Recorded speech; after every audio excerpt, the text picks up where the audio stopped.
When I share my story, it's about more than solving the mysteries of our solar system. I represent the curious spirit of the nation, the Choctaw Nation. I am our past. I am our present. I am our future. I am all of us. When we share, we become one because our stories make us more. Stories keep our culture alive. See them and share them at togetherwe'remore.com.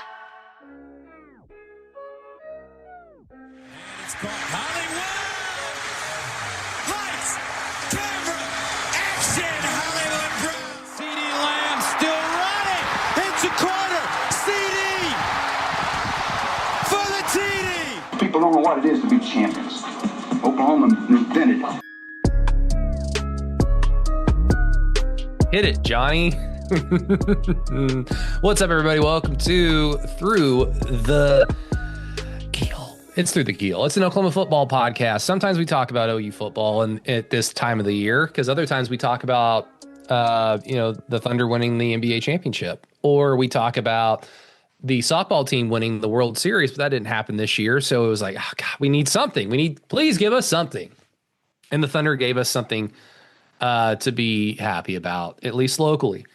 And it's going to make the offseason shorter. That's a good thing.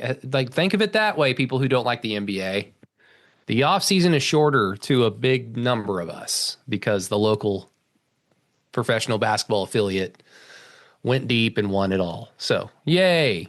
We are a few weeks away from SEC Media Day until this entire crazy train gets rolling off the rails one way or the other. But thank you all for listening and joining today on Through the Keel. I'm Brady Trantham. With me, as always, is Matt Burton. Matt, unmute yourself and say something. Hello. How are we doing? We are doing fine. How was your radio show today? It was fine. My guy Tyler Neal was on vacation, so Josh Calloway of Sooners Illustrated filled in and did an admirable job. Yes, and he is here with me the rest of the week. So looking forward to it. So we're getting a lot of OU talk this week. Love it. Well, you should pull a fast one on him and talk about something he's not familiar with to break him in. I will. Yeah, I tried to dive deep into the Premier League and the world of cricket with him, and he was not having any of it. Crickets all around. It was crickets. Yes, crickets all around. Alan Kinney, you're here as well. Say something. Mm-hmm. Hey, what's up, everybody? How y'all doing? How goes our nation's capital? I've not thought about it in about 12 minutes, so I'm worried.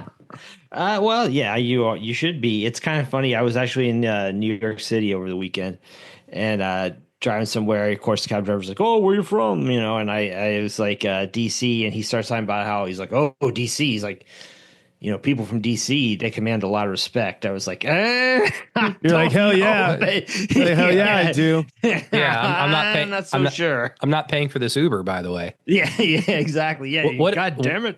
What if he started saying like, oh, they need, do you live in the swamp? Is it really a swamp? Have they drained it yet? It depends on where you are. When I say that, like, if I'm ever, there's certain places, like, for example, Vegas, the cab drivers invariably, when they're like, "Oh, where you from?" DC, they're like, "Oh God, the swamp, blah, don't tread on me, blah blah blah."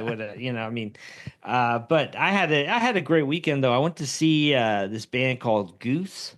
They were playing at Madison Square Garden over the weekend, and it was a fantastic show. They went on stage at 7:45 and did not finish until 12:30 a.m.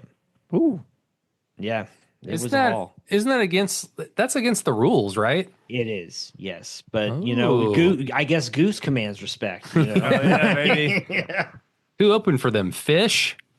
No opener. Yeah, no opener. Wow. They took a 30-minute break in between sets. But the whole show is online. You can check it out through the Bandcamp app, or I'm sure other sources as well. Wow, they're pulling a 1992 Metallica Black Album tour thing with, we have no opener and we're playing for 3 hours. Yeah, it was. I mean, I saw Sergil Simpson in December, and he did something similar, no opener, and went straight through. But no, seriously, the show was unbelievable. Like, I had never seen Goose before, and everybody told me like, "Oh, you got to get out and see it." They delivered, man. I mean, they lived up. It was a lot of fun. Can't wait to see Geese in Oklahoma City. Matt, when was the last time you went to a concert? Last time I went to a concert would be. I'm trying to think. It's been a minute. It's been a hot minute. I went and saw. When's the last time you traveled for pleasure? Last time I traveled for pleasure. I mean, my honeymoon. I was going to say honeymoon's an obligation. It's not pleasure. But you don't have to take a honeymoon. You don't have to. I guess so. But yeah, no, that we went and saw Taylor Swift in Kansas City, and that was the thing. So I'm sorry. Yes, I remember Brady was not happy with me about going. I remember to you and Erica just went up and drove down there and got what 5 we did 6 not have rows tickets. back We did for not have 20 bucks? tickets, and we did not have tickets. Drove up to Kansas City, got tickets like an hour before as the concert was going on. We were like right by the parking lot of Arrowhead, and she was like, "All right," they went through, and we like sped through, like tried to get in. We missed like the first 4 or 5 songs, but yeah, we were right there. It was worth it. Close personal friend Creed Humphrey probably like hooked you all up, right? Yeah, absolutely, he did. No, the one I went and saw Coheed and Cambria at the Criterion, not too long ago. So that was probably the last one I went to. Well, Matt, you need to go to more concerts, man. I know I do. I know. Stop doing radio. I know. I gotta quit. Formally resign on this episode. Going full time on Through the Keyhole. Oh no! Hold on. Let's discuss this. You guys said you would give me health insurance. I'm gonna get an angry DM from your wife. Yeah. Yeah. No. That would be a phone call. What did you talk Matt into? That would be a phone call. That would not. He be got a a DM. Through the Keyhole tattoo. Oh no! Don't worry about that. Yeah, guys, we're back to the OU football talk. Peyton Guthrie will not be with us tonight. We had a scheduling mishap. He will be. I believe right now he's recording another one of his summer conditioning podcasts that you can find on patreon.com/through the keyhole, where we do extra episodes, my writings and Alan's extra writings. You can find that at patreon.com/through the keyhole. I believe he is recording one with an Auburn insider for the OU Auburn game summer preview. So we look forward to that. So go check that out on Patreon. And then, of course, keyholepod.com, where Alan's weekly column can be found every single week, hence the name weekly. It's called Blatant Homerism. So go check that out. That's the free website. So all you need to do is type in that URL bar machine thing, and it'll take you right there, and you can read it as you get closer and closer to the 2025 football season that we're all excited for. And one more thing, everybody, if you've not done so, please leave a 5-star rating and review on Apple Podcasts and Spotify. Can't leave a review on Spotify, but leave a 5-star rating, and we will greatly, greatly appreciate that. It will help the show out. Only takes a few seconds. So if you've not done so, please leave a 5-star rating and review wherever you listen to Through the Keyhole, and we will greatly appreciate it. But guys, we're going to start with, I guess, some like quote unquote breaking news. And we can go either direction. And Alan, I'm going to let you choose. The recruits have been piling in, but like it's a wave of 4 stars, It's like OU's recruiting right now is like every single toothpaste commercial you've ever seen, where every toothpaste is recommended by 4 out of 5 doctors. We have 4 out of 5 stars on everybody's name, except for the kicker. Kickers don't get stars, I guess. Although, was the last time OU had the best kicker in the country, was that not Jimmy Stevens, or was Gabe Burkich the number 1 kicker in the country? Oh gosh, I mean Burkish for a little while, but then all of a sudden, he kind of hit a lull there. So I mean, but I think that would be the answer. Yeah, Burkish. I'm just now learning about recruiting rankings for kickers. I remember Jimmy Stevens being ballyhooed as like the number 1 kicker recruit in the country. Yes, and right. I'll never forget seeing him jog onto the field in the first spring game he played in, and I'm like, that's an OU football player. Yeah, right. What? It's like he hadn't seen the weight room, man. I know, and this is right after Garrett Hartley, who, he got busted for steroids in the NFL. But Garrett looked like if I ran into Garrett Hartley on the street and he said I play football, I'd be like, yeah, you do. And I wouldn't even assume kicker. I'd be like, yeah, you're like a receiver of some kind, right? Or maybe a fourth string defensive back. But regardless, like, yeah, you play football. Jimmy Stevens, on the other hand, not so much. But we can go like just more general vibes recruiting because we're not going to break down the Deacon Schmidt commit, the offensive tackle, the gigantic human child from the state of Colorado. But we can just be more vibes oriented. Matt, you're all about vibes, but Yeah. recruiting is certainly trending in the direction that we've been waiting for this long off season. We can either go that route, guys, or I mean, hell, the NCAA player ratings are getting released, and I mean, OU's got a few 90s on there, and they're transfer players. They're not players that have been recruited and developed. So, I mean, Alan, where do you want to go? I guess we'll talk recruiting. I'm not that big on it. You don't like the Vigi games? Oh no, I mean, not really. I mean, not in a long while. Yes, so I mean, like I said, OU gets they get Deacon Schmidt. They're getting crystal balled for some dude out of Kirkwood. Let me just be really cool and pull up the Oklahoma 2026 class rankings.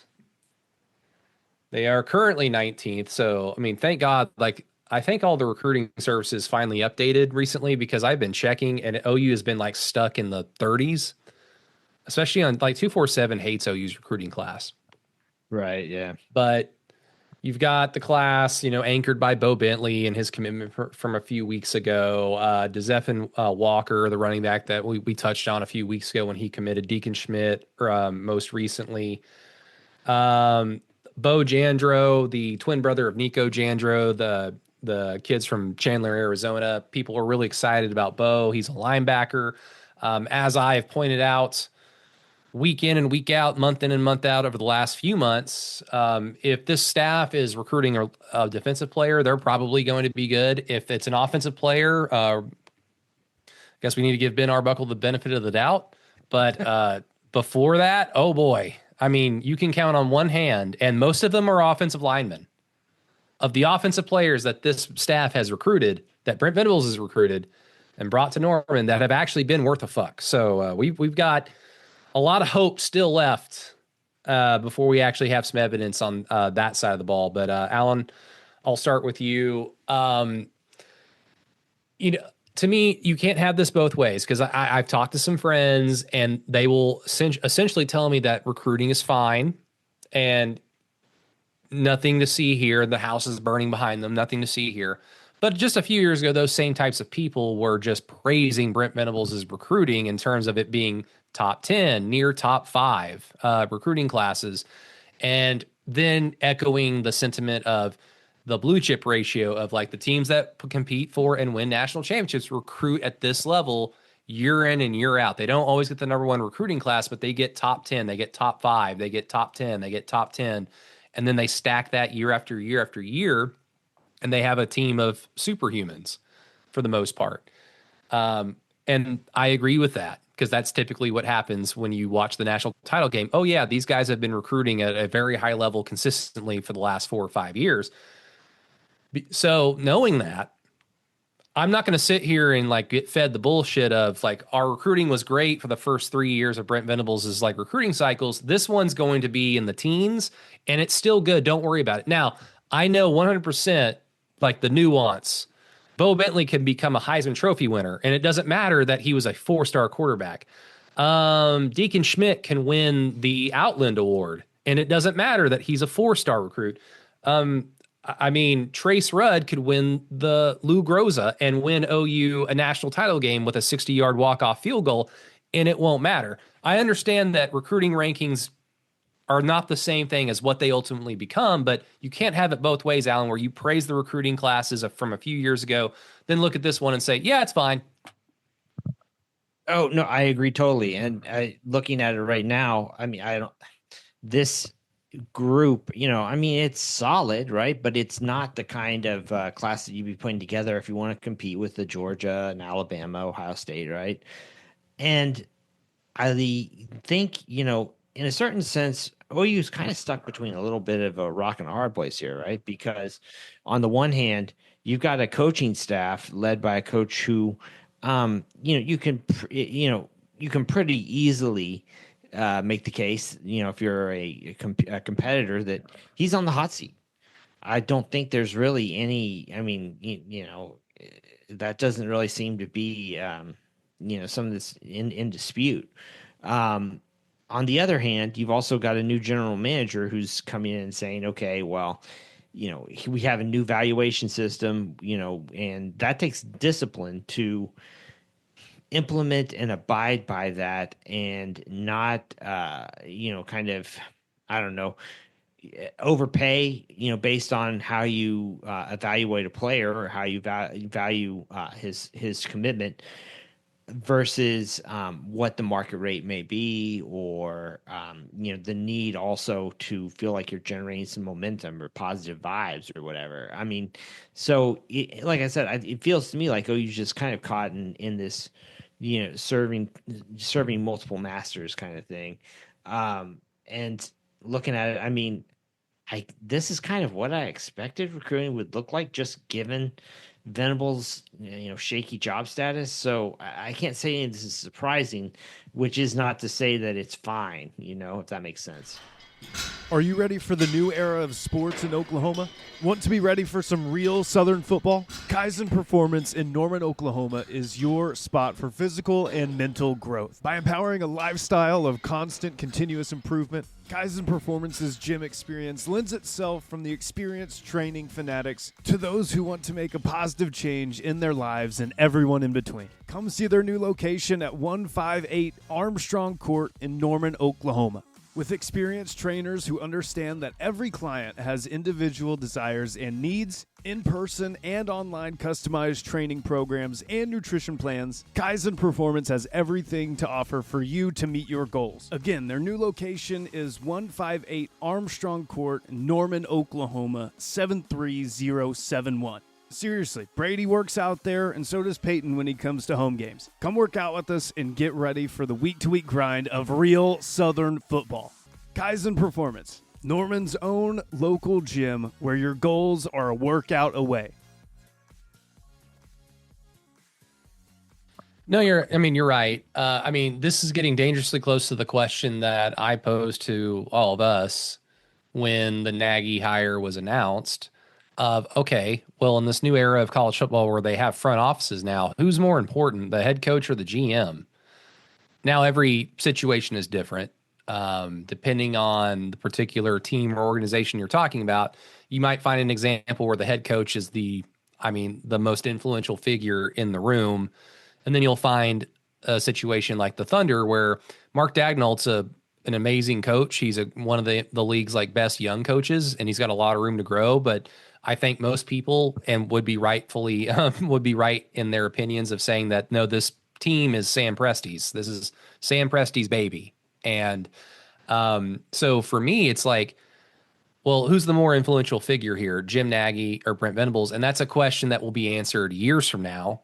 But I think we're already starting to see kind of some push-pull here where you're hearing things that, okay, well, Jim Nagy is putting value on certain traits or things that him and his team that he assembled in the OU's front office are seeing via their way of scouting. Now, they're used to scouting nearly fully developed young men, at the end of their college careers, from a physical maturity standpoint. He's now moving that to obviously in high school for the most part. The portal is always going to be a big part of the scouting evaluation department. But to me, it's just, is this creating kind of someone has to settle? So mainly, Alan, I'm talking about let's say Jim Nagy's we don't want you to go after this guy, Brent Venables, because in a world where 10 years ago, if you're the head coach at OU, you would recruit the hell out of that kid. But here's why I'm going to tell you no. Here's why I'm going to tell you that kid will not have the money necessary to sign him. Here's the guy I want you to go get, and here are the reasons why. So Brent, you're going to have to settle for it. Is that completely off base, or do you see kind of similar, a similar thing kind of coming to the forefront now? I guess it's kind of it's kind of in that territory, but I'm not sure if I view it necessarily as settling so much as um just Nagy saying, okay, we are implementing like a salary cap type structure on the roster. We are going to have this amount of money available every year. Um, or, for this class, we have this amount of money. We are going to allocate this amount of money to this position, this amount of money to this position, or, we would value this player's, NIL rights, whatever, at X, right? And, you know, part of the problem could, I see it could be like you have if that player gets an offer from Nebraska that is 2x, then that you got to have like kind of confidence in your evaluation ability to say, okay, based on our system of valuing these players, that's overpaying. We're not going to match that. I mean, I think that people are kind of interpreting this as like OU trying to stretch a dollar. And I'm not sure if it's that so much, just as more like saying, once you start kind of overpaying or getting into bidding wars, if you don't have like a foundation or a basis to, um, use for those valuations, that's how you get into real trouble with your spending really quickly. Yeah, I mean, all that talk and like all respect to it, just from in my personal opinion, as I've said before, OU has money. They're not poor. Any of the conversation about like OU is just trying to moneyball it. Like I know Scoop talked about that last week. I don't know how anyone can know that in comparison to other programs, because other programs aren't made of $1 billion either. And even the ones that kind of wield themselves as if they are, like Texas A&M, what the fuck do they have to show for it? So let them go blow money on a bunch of players and ruin their development and not win anything. So be my fucking guest. But OU's got money. If they're going to make decisions based on like finances in terms of, yeah, we could pay all this money to get this kid here and he will be maybe ready to play in the SEC a year or two from now, or we can save some of that money because we know that players like him that are more ready, more experienced, are going to hit the portal next year. So like that's like a practical decision in my opinion, but it's not. I don't think it's like here's like just a fill in the blank 5-star player that is interested in OU and Brent Venables wants to recruit, and then Jim Nagy's coming over here and saying like, we don't have the money. Sorry. So you're gonna have to go get a 4-star and a 3-star, and that can equal the 5-star, right? I don't think it's that's. I mean, if you want to talk about that, then sure. If opposing fans want to, I guess, claim that OU is playing it that way, then so be it. Because really, what matters is what do these players look like when they get their OU jerseys on? What do they look like when they get on the field? Nobody talked about Eli Bowen this year. Like, if you find our Through the Keyhole podcast from last year and the few times we were talking about recruiting and we're going through the recruiting page, none of us brought up Eli Bowen. So that's just the way it is. So I'm confident, especially on the defensive side of the ball, that Brent Venables, even if he's told to kind of penny pinch here and there for whatever reason, that he can spot talent on the defensive side of the football and develop it. The big question is can Ben Arbuckle do that? He has developed a handful of players so far, but at a much smaller school with lesser expectations. This is a bigger platform, bigger and brighter lights. So it's a thing that he has to prove, but I think that we're all very confident that he will be able to do so. So 2025 is a very pivotal year. Matt, you hosting the radio show, and no doubt the OU fan contingent that has had to tolerate the Thunder talk for the last 2 months has probably been begging you. Like, God damn it, talk about that Jandro kid who committed. Why is Randy Heights? Why isn't that the big story of the day? Maybe one of my favorite texts. I think I told you guys this about 2 weeks ago. I mean, like the Thunder, like in the NBA Finals, and I think it's the day of like a game 2 or game 3 of the finals, and someone in the middle of talking about it, he goes, "You signed a 4-star running back today, or got to commit from 4-star running back." I'm like, buddy, I'm sorry, man. It's like, it's game 3 or game 4 of the NBA Finals. Like, A few hours from now. We got to talk about this game, but I love it though. And again, I encourage those texts. And I love it. You're keeping us honest, and I'm glad that people care that much about OU football. But yeah, no, there's a lot of that. I think talking a little bit with Josh Calloway today of 247 Sooners Illustrated, but I don't really know how to feel. My big questions are this. Alan, you brought up kind of one of them with obviously OU is getting probably just bent over a barrel with the negative recruiting. I mean, that's got to be playing a lot into it. And then two, I guess we'll find this out throughout this recruiting cycle and then through the transfer portal is like, kind of like you asked, like, what is Jim Nagy's, like, what is he going for? Like, is the recruiting class like, hey, yeah, we're going to make a few big splashes in the recruiting class and have the rest be developmental guys that are 3-star that have these traits that we're looking for? Like the perfect ones for me are the 2 edge rushers in this class, the Daniel Norman kid out of St. Thomas Aquinas, and then Matthew Nelson from Arkansas. I mean, Nelson's 6'5", 215, like, and long arms. Norman, same thing, 6'4", 220, long armed guys on the edge. Those feel like perfect. Like, all right, let's put some meat on their bones a little bit. They're not, I think Norman's 220. Nelson's about 215 is what they're listed at. So who knows what they're really at? They've probably added a few pounds for talking about some guys that are about to be seniors in high school. But like, is he going to use that as sort of like the development piece of like, hey, we'll make the few splashes, right? The Bo Bentley, if they get the Jake Cruel kid out of IMG, he's only a few spots away from being a 5-star at edge, like we'll make the few splashes, but then, but I don't know why. I just have this feeling, and it feels like it just plays into what Jim Nagy was really good at, was the transfer portal. I feel like they're going to hit it not like insanely hard, but that's where you get like, that's where Nagy's going to try to get the true like difference makers at the positions of need by using some of those contacts that he had, from some of those smaller schools or from other schools, whatever. And those are going to be sort of the expensive, like the more expensive guys. And that's all well and good. Sometimes you have to scrap all that whenever you don't have a quarterback, like this past transfer portal. It's like, have a quarterback. All right. All the rest of the stuff that we wanted, it's going to go a lot to the QB. Yeah. But I don't know. And again, I don't know Jim Nagy's whole philosophy, but for me, in my mind, that sort of makes sense. I don't know if I made any sense at all to you guys, but no, you did.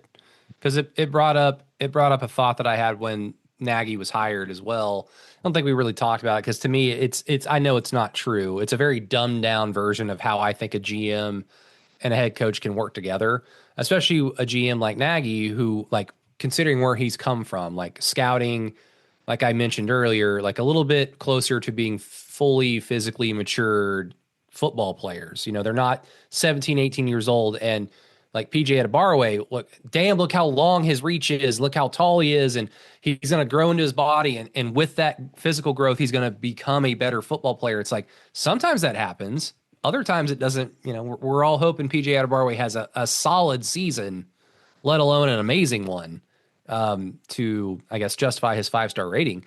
It's a little bit easier to project once you are 22, 23 years old going into the NFL and you have kind of reach that physical maturity that the NFL is waiting for.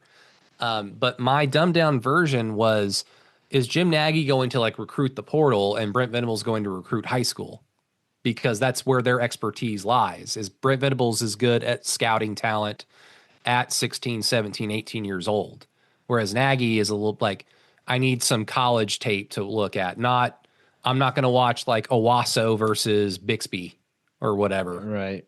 And I mean, it could also be that you lean in more on Venables' abilities as a developer as opposed maybe to an evaluator. You know what I mean? Yeah. But again, like, I mean, his abilities as an evaluator on one side of the ball, I mean, it speaks for itself. Absolutely. I mean, but again, I think we're also, though, I mean, to back up real quick, one of the things about Moneyball and kind of it's become this part of our lexicon, right? And it's really overused. Ironically, this is what I'm writing about this week for through the Keyhole for keyholepod.com, so our free site, so you'll be able to check this out. But Moneyball was kind of a two-sided thing. I mean, first of all, what Billy Beane and Paul DePodesta did was they essentially looked at baseball and how to win games, how to build a winning franchise, and looked and found, factors or variables or, traits that were being ignored by the rest of baseball, right? So that, instead of worrying about stuff like batting average and stolen bases, they were looking at, okay, is this guy getting on base? I mean, they basically reduced the entire season down to a mathematical equation. Like, we need to score 135 more runs than our opponents over the course of 162 games to have a record good enough to qualify for the playoffs, right? So in doing that, they were able to evaluate players who were, who fit their model or who worked well in their vision of how to win games, but were mispriced or undervalued within the market. That's why you see, they had guys like David Justice on the team. They had Scott Hatterberg, players like that, right? So, but the problem is that once everybody else in baseball adopts that same way of looking at the game, the market corrects itself, right? So all these guys who are getting on base, now all of a sudden all their salaries go up, right? So I mean, in this case, I don't think OU is really trying to, like I mentioned, trying to stretch a dollar, nothing like that. I think the problem for them right now is, like, if you're a high school player right now, why would you sign up at a market rate? Why would you not demand a premium to go to a program where you might, there could be a coaching change next year? Why wouldn't you demand, to get 20% more for that? I mean, it that part of it makes sense to me.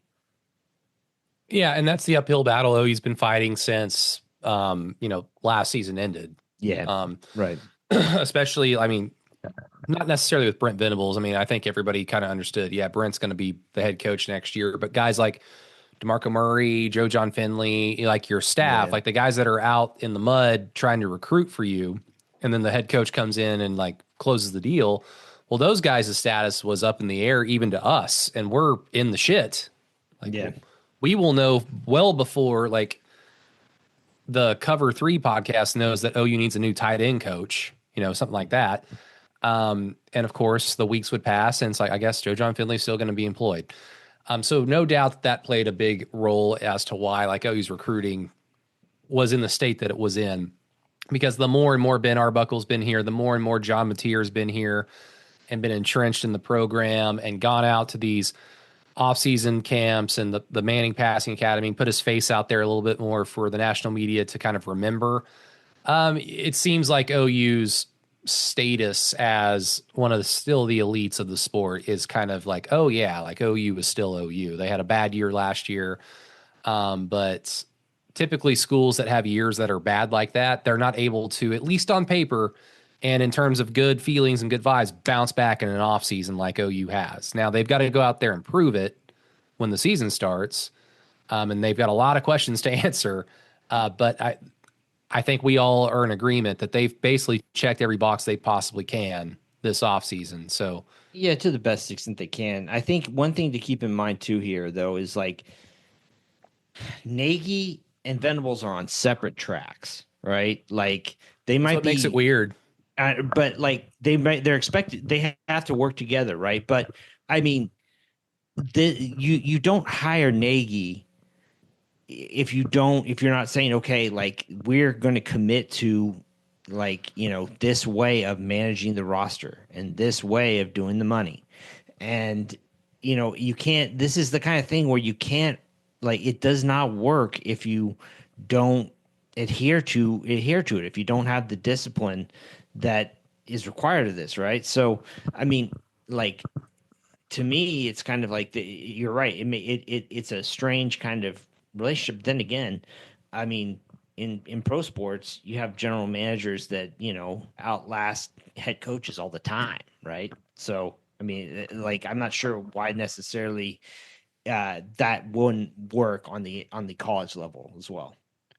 Matt, does this not keep you up at night? I can see it in your eyes. No, no, it doesn't. It doesn't. I do give thought to it, but it does not keep me up. Well, it's your job. You Yeah, have to think. You have to have a thought about it. I have to, but it does not keep me up at night. What keeps me up at night is like, I don't know, something dumb I did in like 5th grade. Like I still have anxiety about that. Or thinking that OU will go 8-4 next or in 2024. I'm still upset about that. Yeah, I'm so upset that I just assumed Seth Luttrell would be fine. I think I don't think you were alone in that. I think I think a lot of people had the same sort of belief. Damn it, Brent. Oh well. No, I mean, they've got basically everything that they kind of need now in terms of I think they have the tools at their disposal to at least go 8-4. I think my personal standard for this season to be a true success, knowing full well that a true successful season at a place like OU is not 9-3, but given the nuance and this situation, everything that we're coming out of, yeah, 9-3 to me would be like the base of like that's a successful season. 8-4 just means like, okay, improvements were made. How did you go 8-4? And yeah, Brent Venables is going to be the head coach next year. That's all 8-4 means to me. It'd be kind of a bad taste in my mouth, but it could be worse. It probably could have been better too. You go 8-4, you probably have a game or two where you're like, man, we could be 10-2, but because of silly coaching decisions or a silly mistake here and there or lack of discipline, instead of 10-2, we're 8-4, and that sucks. So 9-3 is the standard. Yeah, the thing that I worry about in that scenario is, okay, 8-4. We're going to bring Venables back for another year, but we're looking at a whole nother year of this, right? Like recruiting is okay, but it's just not where they need to be, right? It's making it hard to build for the long term. I mean, in that, it's like that in that case, I don't know. I just feel like it's another year of purgatory. Like that's the kind of the part where I'm like, God, man, I don't want to do this again for another year, Yeah, I mean, that's kind of similar to the conversation we had, 2 weeks ago when I was on last, as I wasn't on last week, where, I was getting really in the weeds of like, well, if they go 8-4 or if they go 10-2, well, then Ben Arbuckle might get a job offer. And then if he leaves quicker than we anticipate, well, then we're back to square one of Brent Venables having to go find an OC, and he would be one of two in that, respect, because I don't count Jeff Lebby as a Brent Venables hire, in the classical sense. Are we confident that Brent Venables can just go find another one? And a commenter, our listener commented, on that episode on Spotify, which you can do if you want to leave some thoughts or some questions or make fun of any of our takes. Please feel free to do so. You can do that on Spotify. Let me pull up the name so I can show some proper respect. I don't want to pin the favorite comments. Move the damn button. There it is. This one comes from Ryan. Ryan has left us a handful of comments, and Ryan, thank you so much for listening and taking the time to leave some comments on Spotify. I believe Peyton already responded to you via the app, but I understand your sentiment, because even me, like, talking about all those, like, well, if they do this and then Ben Arbuckle leaves or John Mateer forgoes his final year and goes to the NFL draft, it's like, yeah, like that's kind of like crazy talk and no use worrying about it now. But at the same time, I'm anti Bob Stoops guy, but when Bob was the coach, I was at least kind of confident that if we lost an assistant coach to a head coaching job, Bob's going to go find another one, because he had a proven track record of doing that. If we lose a player at quarterback, we're more than likely going to find another good one, because there was a proven track record. There are examples where that didn't happen, but it was quickly corrected under Bob Stoops. This is all brand new for Brent Venables. So I don't know what Brent Venables looks like if Ben Arbuckle is so successful he takes a head coaching job and then Brant has to go find another one. Like, that's why I bring that up. It has little to do with like if A happens, then B happens, then C happens. Like, yeah, that's getting too far in the weeds, and I understand that's kind of annoying. It's all there to just kind of set up the question of Brent Venables' like status as the head coach at OU is still like, I mean, the jury is still out, to say the least. We are nowhere near a place of absolute. We got pretty close to like he's not it and he needs to get let go, but he's getting another chance and he has every opportunity to put us back on the opposite end of that spectrum of like, build off this 9-3 season, or just, maybe sneak into the playoff this year and then build off of that, and then we're cooking.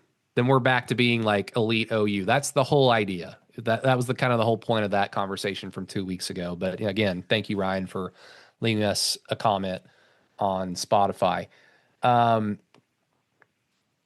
I mean, it's just odd because these are all things that we're only going to be able to find out years from now. I mean, any of the success or lack thereof that we see on the field this year, I mean, I'm not going to really throw any of it at Jim Nagy unless literally Jade Knott wins us a game by himself in conference. Because it's like, yeah, if Jim Nagy's not our GM, that guy is somewhere else. Other than that, it's like everything is basically like how college football works. It's going to be a byproduct of the head coach and the leadership and the discipline, and everything kind of trickles down from Brent Venables. So all the GM talk, it's fun for the offseason. I cannot wait to get to, I can't believe I'm going to say this. I cannot wait for SEC Media Day where we get to react to things that players say and coaches say. So that'll be fun. Matt, any final thoughts on this whole topic before we move on? No, I don't know. I know I'm going to get to a part. I'm already almost there, but get to a part where it's like, well, how many wins are they going to have? I just point blank, like, how many wins are they going to have? I don't know. It's just because there's so much stuff new on the offense. Like, I asked Josh this today. I'll ask you guys, which I think is like certainly within the realm of possibility.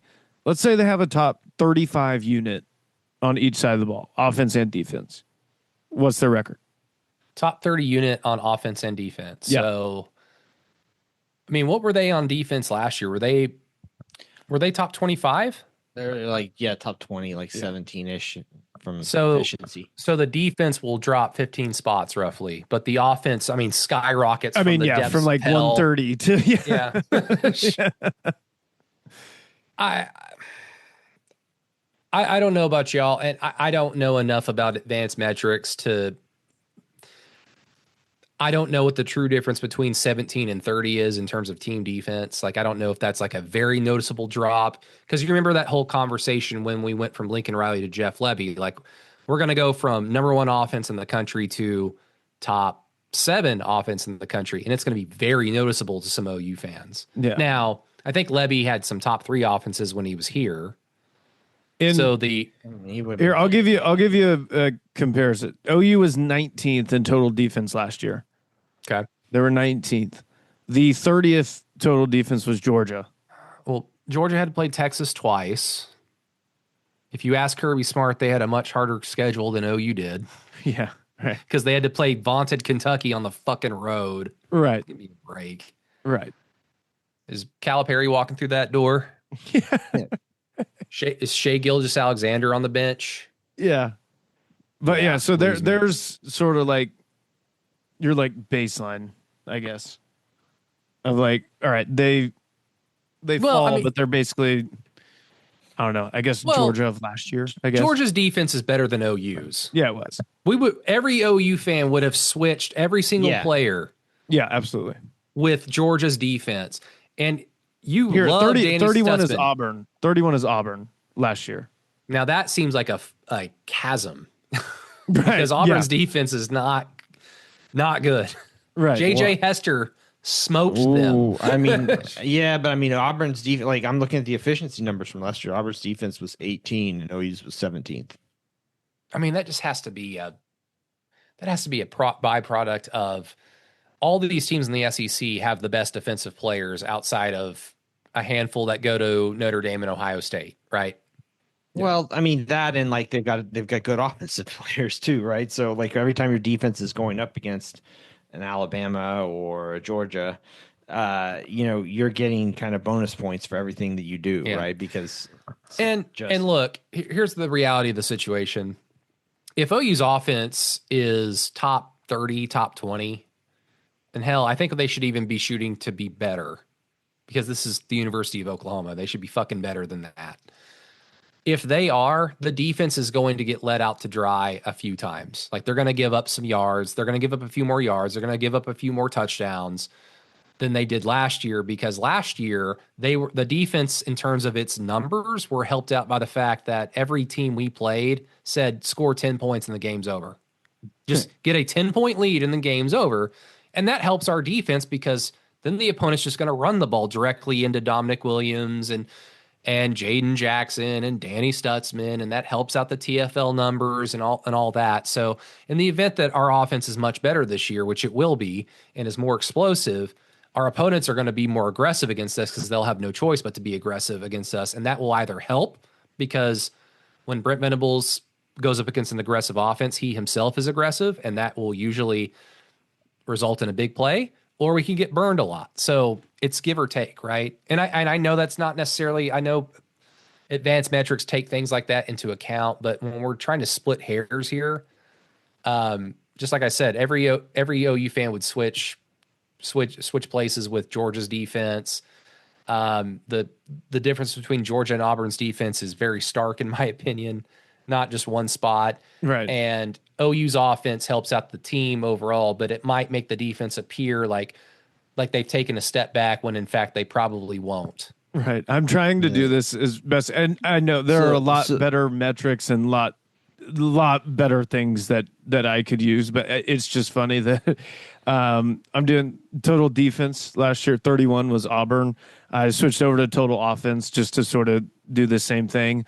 The 30th ranked offense, and this is just yards per game, that's not anything like efficiency, anything like that, is Ohio State, which is hilarious to me. Like, win the national title. And number 29 was Auburn. So Auburn had the 29th total offense and 31st total defense, which, again, there are a lot better stats to use. I know that, but it's just funny to see. And they went 7. Yeah, record? I think they were 7 and whatever. 5 and 7. 5 and 7, just kidding. Yeah. So here's one way to look at it, right? If you said, okay, let's do this by efficiency, right? Looking at SP plus, a good comp for what you just gave us, Matt, top 30 on both sides of the ball would be Kansas State last year. Kansas State was 29th on offense, 25th on defense, 21st on special teams, right? That was good for 18th overall. But of the teams on OU's schedule this year, there would be like probably 5 at least that are better than that. So, I mean, you're looking at, I think a 7 and 5, maybe 8 and 4 type year. I mean, OU needs to be better. What I think maybe like just more close games. Like start there first and try to see if you can just go win. I'm glad some close games, because some of those games last year were just, I mean, it's not even close. You don't even have an offense. So, well, I'm glad you brought that up, because I'm just looking at Auburn's schedule from last year, and let's see, I'm looking at games that were decided by 10 points or less. And they legit threw away the OU game. So you've got 1, 2, 3, 4, 5, 6. So they had 6 games decided by 10 points or less, and they lost 5 of those 6. And the one that they won was a totally not indicative of their ability or their season. 43-41 overtime win against Aggie. Yeah. So 5-17 with those metrics, it's like, yeah, the ball didn't bounce their way a handful of times, and they just can't win close games. So or those really close games change though. Like, I mean, they turned the ball over a shit ton last year. Yeah, and they're trying to correct that by adding Jackson fucking Arnold. So like that's why like Hugh Freeze, like great offensive mind, like his systems are proven. I don't think he's a good head coach because good head coaches win close games. So Matt, you say like just get into close games first. I'm sorry, but that's another question Brent Venables needs to answer because going into last year, wasn't that the like another talking point was OU in close games under Brent Venables isn't very good, or the ranked or was it like ranked opponents or something like that? What was it? Do you guys remember? I think it was close games. I think so. Oh, well, I mean, we can look back at it right now. Okay, 2022. OU was They basically lost every close game that they were in because they were close games because of OU. Like they would let their foot off the gas. They couldn't adjust to the opponent adjusting. Like they had a great first punch. They had a great game plan for basically every game, even the Texas game. And then also, but as soon as their opponent adjusted, they had no answer. Also, the 2022 one, the was that the K-State game? Yeah, where it was a one-score game, but OU scored like really late to cut it to one score. Yeah, because I think Baylor even if they had recovered the onside kick, it would you're talking about a Hail Mary situation, right? Which isn't very likely anyway. And freaking Martinez just running everywhere. But no, yeah, okay. So yes, Oh, you're right. That you know what? I take that back because that was a close game in terms of it, like the score margin.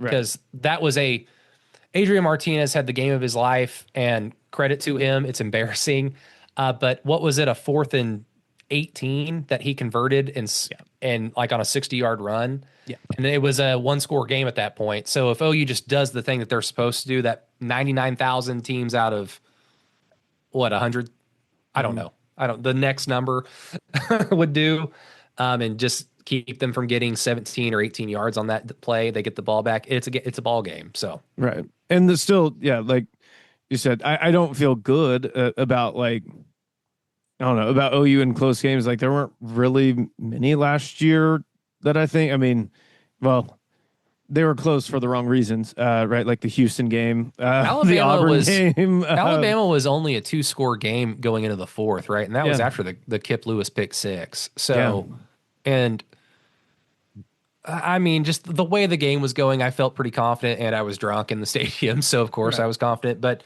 if you just look at it as a neutral observer, it's like, I mean, Alabama's talented; they could come back, and if that Ryan Williams touchdown had counted.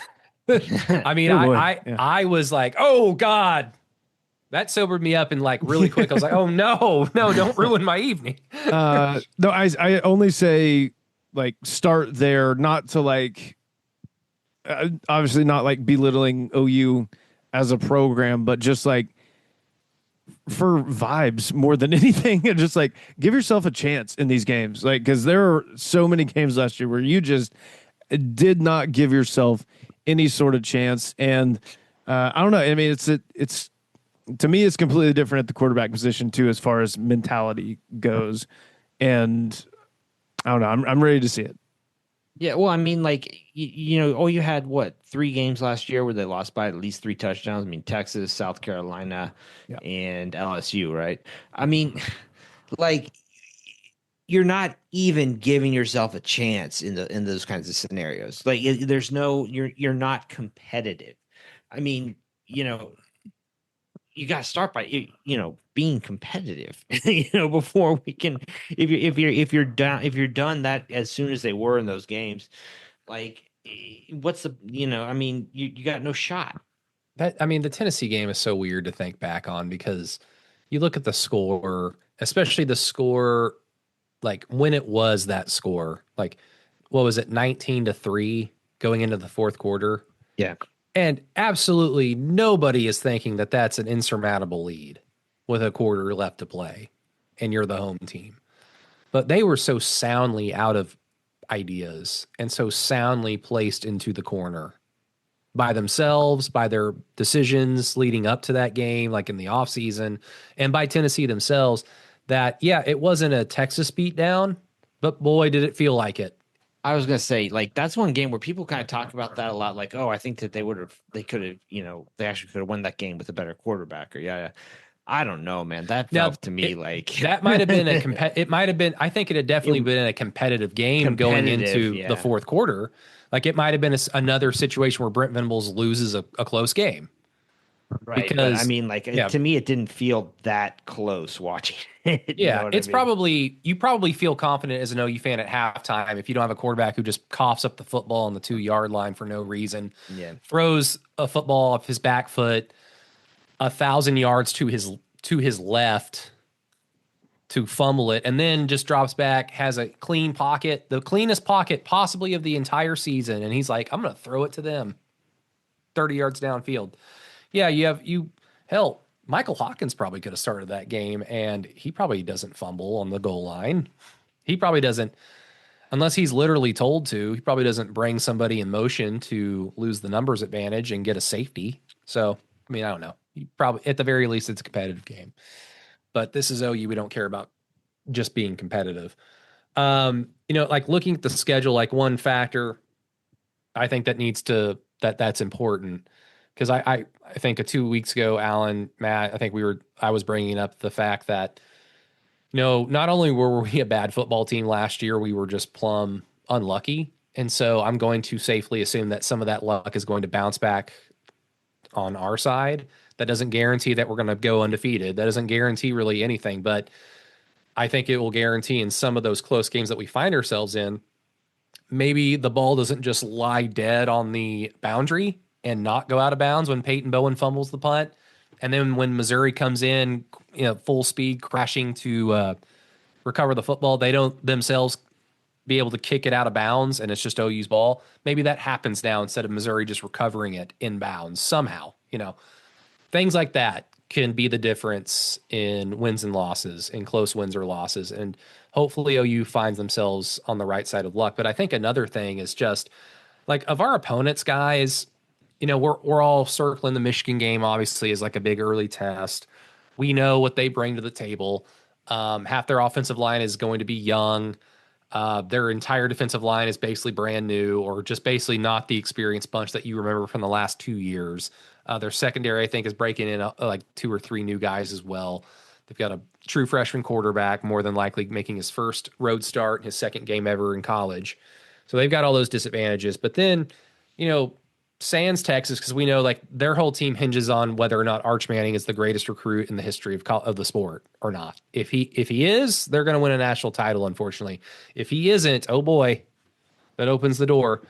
But outside of them, like Auburn, South Carolina, Ole Miss, Tennessee, Alabama, Missouri, LSU. One of the things I kept saying last offseason, guys, was the likelihood that our opponents are as good as everyone is thinking that they're going to be is not very likely. And turns out our haters were right because basically all of our opponents hit their ceilings except for Auburn. And in fact, South Carolina was much better. They were supposed to be the easy one. And they ended up being a 9-win team and being very good. So I think the likelihood of that happening 2 years in a row is even less likely. So, I mean, of these teams, because if you look at just looking at the schedule is scary.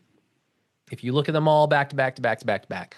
But guys, I mean, are there any like individual games that, yeah, OU's going to be picked probably like as of right now, they're going to be an underdog. But that opponent doesn't really frighten me because of reasons. And Alan, I'm curious if there's been like in your deep dives onto the schedule.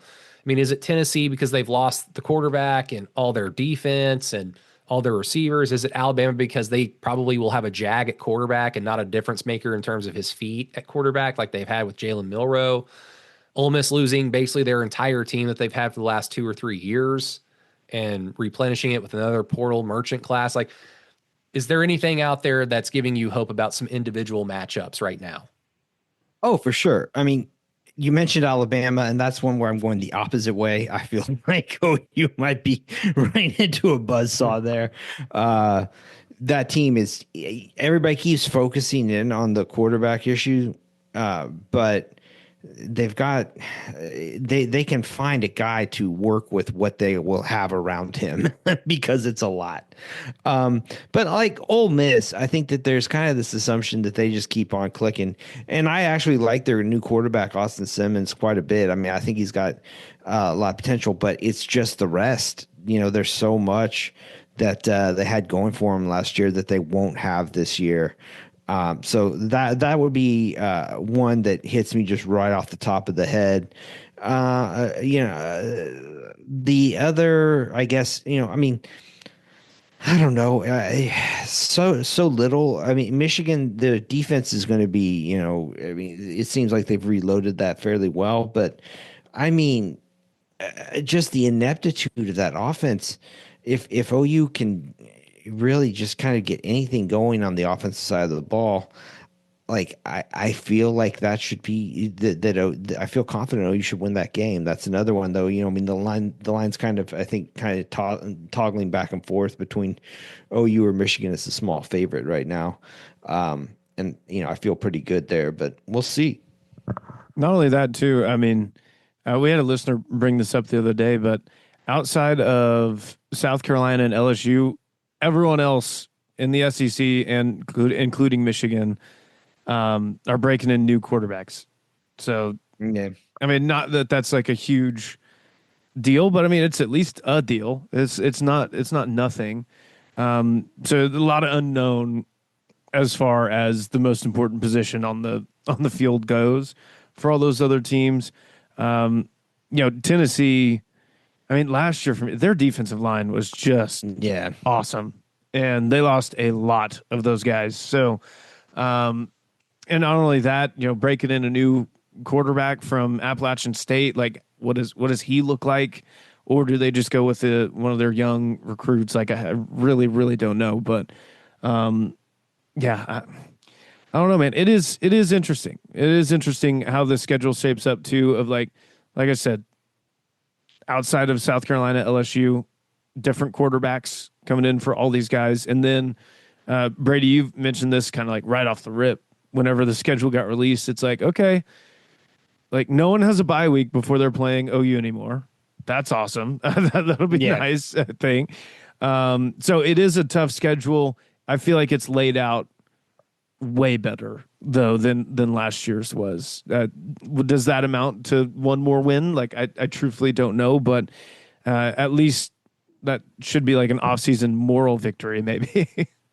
Yeah, I mean, most of them don't play like FCS opponents the week before they play us either. The one example contrary to that is LSU. It's the last game of the year, Right. I mean, we get Missouri before them, so that's good. But they also like LSU has to go to Alabama, then they play Arkansas, then Western Kentucky, then us. So it's like it's the last game of the year. Who gives a shit at that point? The whole they get to play an FCS opponent the week before us is like, well, that's basically a bye week. In the middle of the season, it means a lot. At the end of the season, when everyone's like jockeying for position and everybody is like playing with a level of injury. No one's like 100% healthy. I don't care about that. That's just going to happen. So, I mean, OU's got advantages. They've got disadvantages, a little bit more advantages this year, I think, on paper with the schedule. I'll just present like a scenario to you guys, and I want to know which one is more important to you. Okay, so here it is. You can only have one of two of these things. So OU can either destroy Michigan and they beat Auburn in a tight game where Jackson Arnold torches us, or they lose to Michigan and they destroy Jackson Arnold and Auburn. And I know it seems like there's a very obvious answer here, but I like this. It's a thought exercise I want to go down, but which one are you guys going to pick? The scenario where you get 2 wins. Okay. Yeah, I want 2 wins. Okay. I don't know, guys. I've got this feeling like if they lose to Michigan and it's a tight game, I feel like it's going to be an early season upset victory for Michigan. It's going to be like, oh, you still sucks. I feel like that could be a good motivator for the rest of the year. I want OU to beat Michigan. I'm going to pick OU to beat Michigan. They should beat them. There's just something like, I feel like we've seen this before where teams will break in a new quarterback or they're breaking in something. They're breaking in something new and they have like a helmet game on the non-conference. And that early in the year and that early in the process, they're not as good as they ultimately become the rest of that year. And they lose that game and then they just get forgotten until about late October, early November. And it's like, they're 8-1, they're 8-2. You know, like, they kind of corrected themselves. This is just kind of, Michigan is like a cherry on top to me. They should beat them. OU should beat them. OU's success this year will be found in conference. What they do against Michigan, to me, I don't think, unless John Mateer is like Jackson Arnold bad, I don't know what the Michigan game will tell us because Michigan presents a different challenge than what we will see in conference. Does that make sense, Alan? Oh yeah, yeah, absolutely. You know, and I think that the other thing too is that sometimes when you win close games, it gives you a sense, you know, that things are fine when they're really not, you know. And so in that regard, sometimes, I mean, if you're talking about the, I don't know, the entirety of the season, you know, losing a game like that early, I mean, maybe that's a wake up call. Like, okay, we need to get this fixed and that fixed and that fixed. Because, I mean, you know, OU. I mean, keep in mind that you know they looked so. I mean, you know, they beat Houston last year. They beat Tulane, but there were so many problems that were getting kind of. It made it easy to kind of overlook them. You know. I hate to bring this up. Man, Red Panda just fell off her unicycle. Did you guys see that? Yeah, I saw that. Yeah. Wrist injury. Wrist Oh, injury. damn. She'll be reevaluated in 4 to 8 weeks. Bless her heart. Damn it. That See, sucks. you guys probably. I saw Red Panda. I used to you know see Red Panda when she was really on top of it. Like When Alan's like, mean- I saw Red Panda when she was still underground. yeah, exactly. I mean, like between her and Quick Change, I think one of the members of Quick Change died during COVID. Those were the two, man. Like whew, when you saw them coming out for your halftime entertainment, you knew that you were in for a show. I think she was at game 5 of the NBA finals. And Yeah, she was in Oklahoma City. yeah, she lit the room on fire. She still got it. Did not drop a bowl or anything. So she still got it. Hey, minor setback for major comeback. That's all it is. Absolutely. Dedicated to the haters, Red Panda. Yeah. Oh, get well soon, Red Panda. No, like to bring it back to the conversation, the whole point of that is just don't put all your eggs in the Michigan basket. Like that is a cherry on top for the season. And yes, OU schedule is tough. So if they can get a win, go get it because you don't know how many other wins are going to be left on that schedule. So I understand that, but I tend to think OU should be a 9-3 team. It would be very interesting if they went 9-3 losing to Michigan, because that would mean that they probably between Texas, Bama, LSU, Tennessee, they beat 3 of them. If you lose to Michigan, you know what I mean? You're 6-2, yeah, and SEC, so yeah. I can just like it just seems like it seems so real to me in my head that it's already happened. That OU loses to Michigan. Let's say they lose like 27 to 19 or whatever. Like the offense doesn't look like it doesn't look awesome. Why? Like everyone will lose their minds. Like the narratives will be written. OU isn't physical. This offense is like for children. Blah blah blah blah. John Mateer ain't it. And then they'll go on the road and look like shit, but beat the crap out of Temple. And then they'll beat the crap out of Auburn, have that bye week, beat the crap out of Kent State. And then, oh boy, if Arch Manning ain't it, and OU goes in there and dominates or just wins the game against Texas, everyone will forget that game a month earlier against Michigan. I'm just trying to lay the groundwork that Michigan is a fun cherry on top game. It is not the goal. If they lose that game, like their goals are still very much in front of them and realistic. They just can't let it snowball. Like when they lost last year, when they looked like crap last year, the coaching staff let it snowball, and they cannot let it happen again. Matt, am I crazy? No, I don't think that people will forget about the Michigan game if that scenario plays out though. They would be like, what? Well, then what the hell happened in the Michigan game? Why is like Well, I mean, why the hell did that happen? second game in the Ben Arbuckle experience. I know him and John Mateer are tight, and they've been together for 3 years. But John Mateer with this offense, Deion Burks, this offensive line, Jade Knott, like they're all figuring it out too. And if your advantage is supposed to be, well, we have the more experienced team compared to Michigan with an inexperienced quarterback. Well, what I just described was a bunch of guys who don't know how to play with each other yet. So that advantage seems like at this point kind of a wash. There's also And the issue of what does Michigan look like the rest of the year too, like because we're thinking Yeah. about Michigan as like a 6-6 team or whatever, and could be a lot different next year. oh yeah, again, I have OU going 9-3 and they beat Michigan. So of the, the Texas, Tennessee, Bama, LSU game, they're going to have to win 2 of those at least, in addition to the other games that I think that they should win. Let me try to think of another pair real quick. I mean, between Tennessee, Bama, and LSU, I mean, obviously they go 3-0. They're like a playoff team more than likely if they're able, because that would mean that they're able to beat all these other teams on their schedule for the most part. They go 2-1 against that schedule. I don't know, because LSU seems like the hardest of the 3, and yet their defense is so bad. I don't know, like, why is their defense so bad? Why are you a school in Louisiana and your defense is that bad? I know why our defenses were bad for the last decade. It makes sense to me.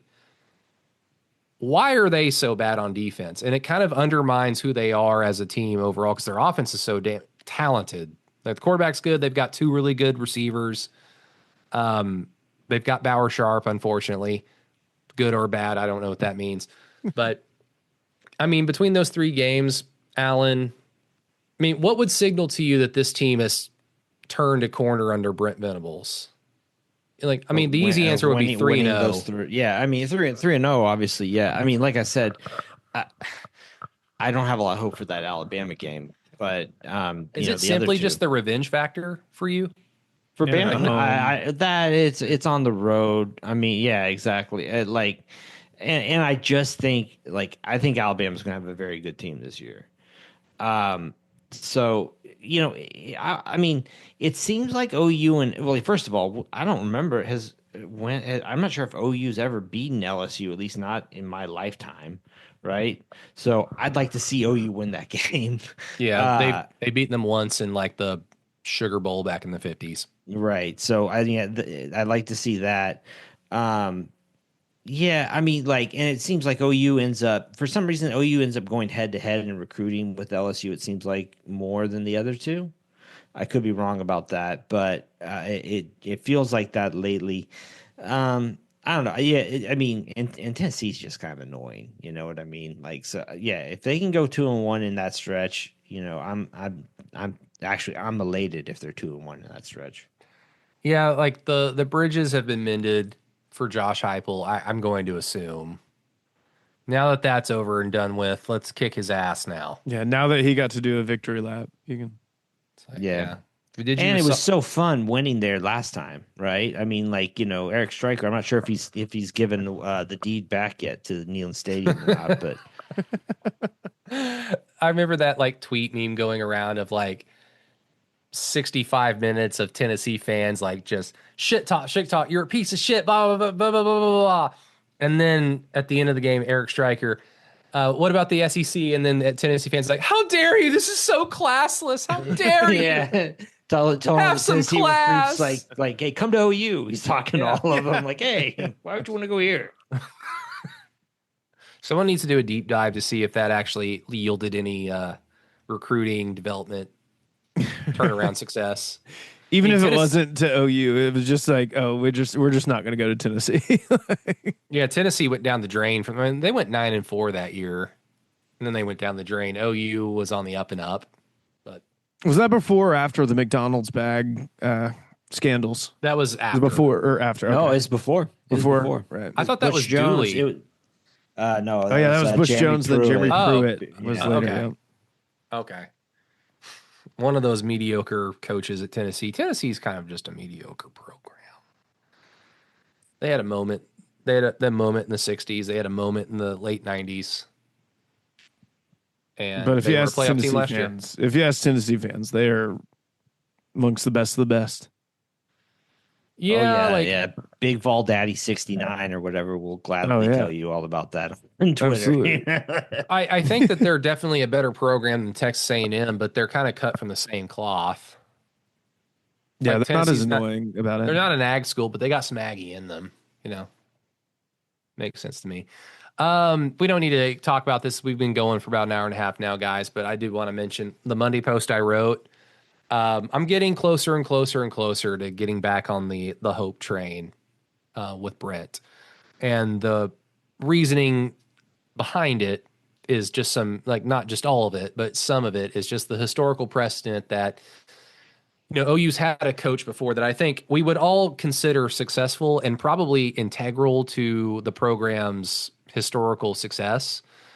I don't think anybody would dare say that he's up there with Bud, Barry, Bob, or whatever.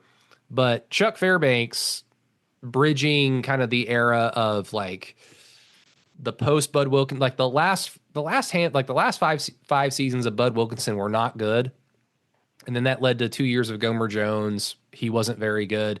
They hired Jim McKenzie from Arkansas. He brought over Chuck Fairbanks and Barry Switzer, and they went 7-4 or something in his first year. They kind of turned it around, had some optimism.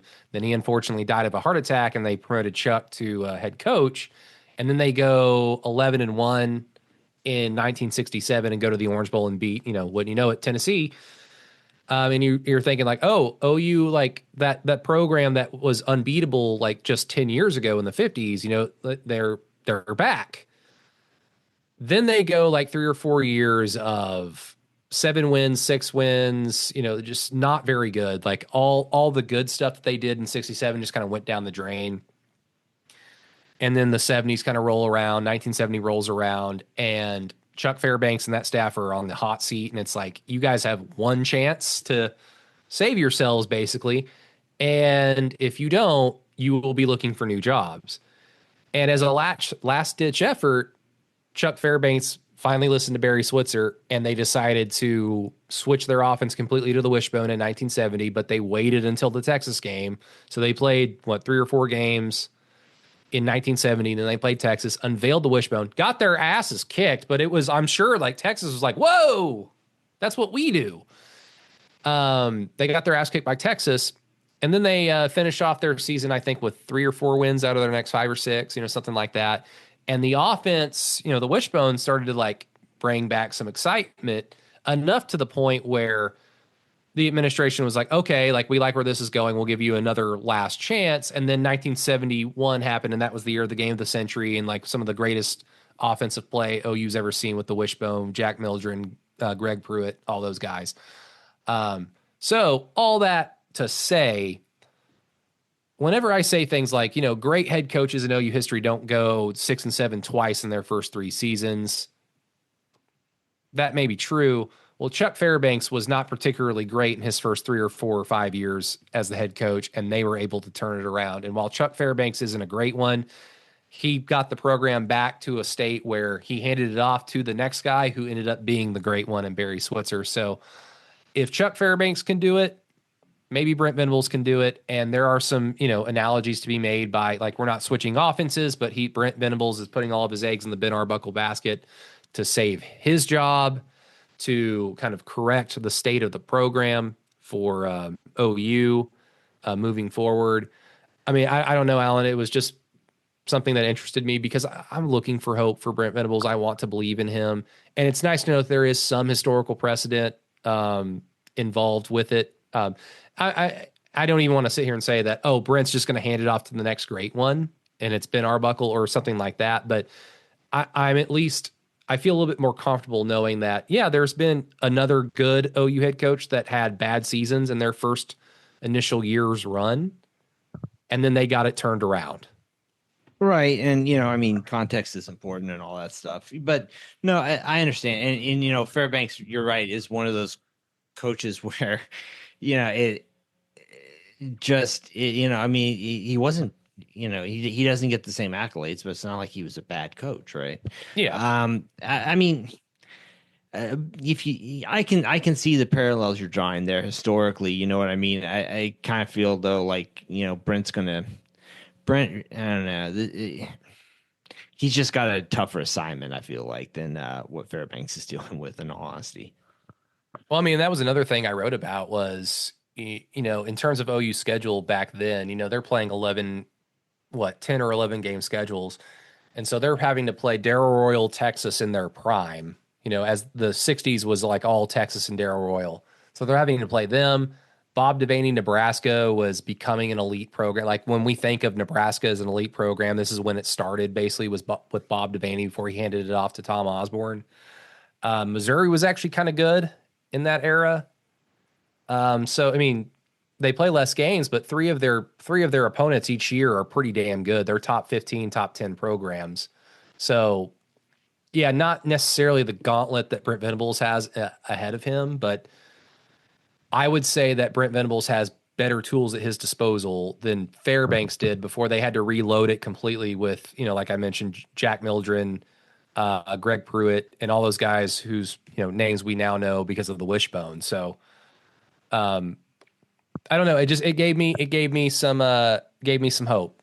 I think Fairbanks is, if Benny Owen's probably the best coach to never win a Heisman, to never win a national title at OU, and that was such an old era that I don't know if that criteria can really apply, but I guess by default he is. Well, Fairbanks is the next good one. So, if that's what Brent ultimately becomes, then it's a lot better than where we are right now. So for those out there that are like clinging on to something, there's a little bit of extra stuff, but you can go find the whole article on patreon.com/throughthekeyhole if you're interested. Matt, any final thoughts?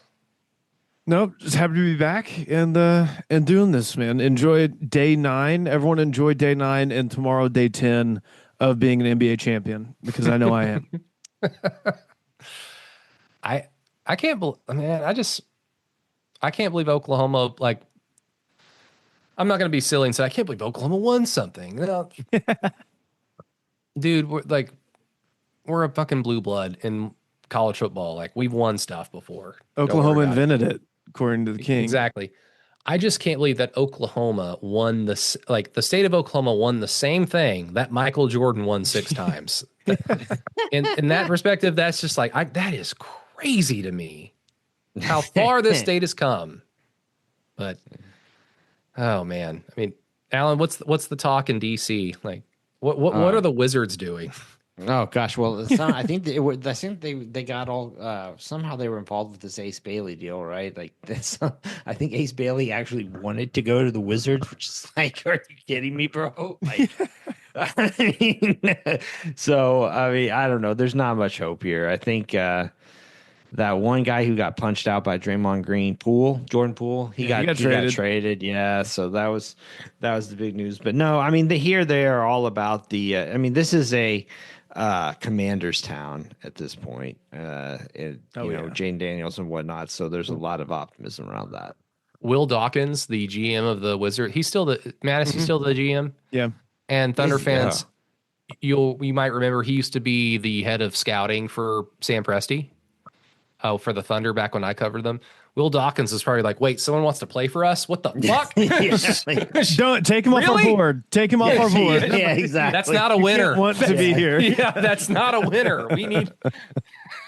Oh, did Ace Bailey show up in Utah, Matt? I didn't. He did. He finally showed up in Utah. Yeah, actually, you should listen. Bomani's show from Monday of this week. He talked about it, and it was quite good. Actually, like, okay, now the Ace Bailey's representation, I guess, was a significant issue in all of this, and it sounds like that he has fixed that issue. So, was this an uncle or a dad situation for the representation? Like, not someone who was actually, I think it was a friend. It was family friend. Yeah, family friend. It was Sharif Cooper. He played at Auburn for a year and then got drafted by the Hawks. But it was his dad, and Sharif Cooper, I think, also was represented by his dad, and also had an insane pre-draft stuff go on with him. So I think some of the same stuff happened to Ace Bailey, where they were just refusing to work out for like any team that was up there. So it was bad. Oh boy, nepotism and cronyism. And he still got drafted 5th overall. So there you go. Yeah. Danny Age said, "I don't give a fuck what you want." He said, "You don't want to be here, but you're 6'10" and can shoot it. Get on over here, bud." He's like, "I kind of want that in someone who doesn't want to be here. They're going to be so angry. They're going to play the game angry." Everybody, thank you so much for listening to Through the Keyhole. Look forward to Peyton's summer conditioning podcast later on this week on patreon.com/through the keyhole. Also, the next patron interview. It's kind of a special patron, not patron interview with my buddy Chris Griffin, who you might know as the host of the Horns Down podcast. It's a show. It's not a podcast in the classical form. You can find it on YouTube. They go live on Thursdays and Fridays, I believe. So look forward to that release tomorrow. Chris and I don't agree about OU football, so it was kind of a fun back and forth. So look forward to that on Patreon as well. I believe, Matt, is that also going free? Yes. Okay. So that'll be free out there for everyone else too, to get a little snippet of Patreon interviews that you can find on Patreon. But until next time, for Matt Burton, Alan Kinney, Peyton Guthrie, myself, Brady Trantham, everybody, thank you so much for listening Through the Keyhole. Boomer? See you later.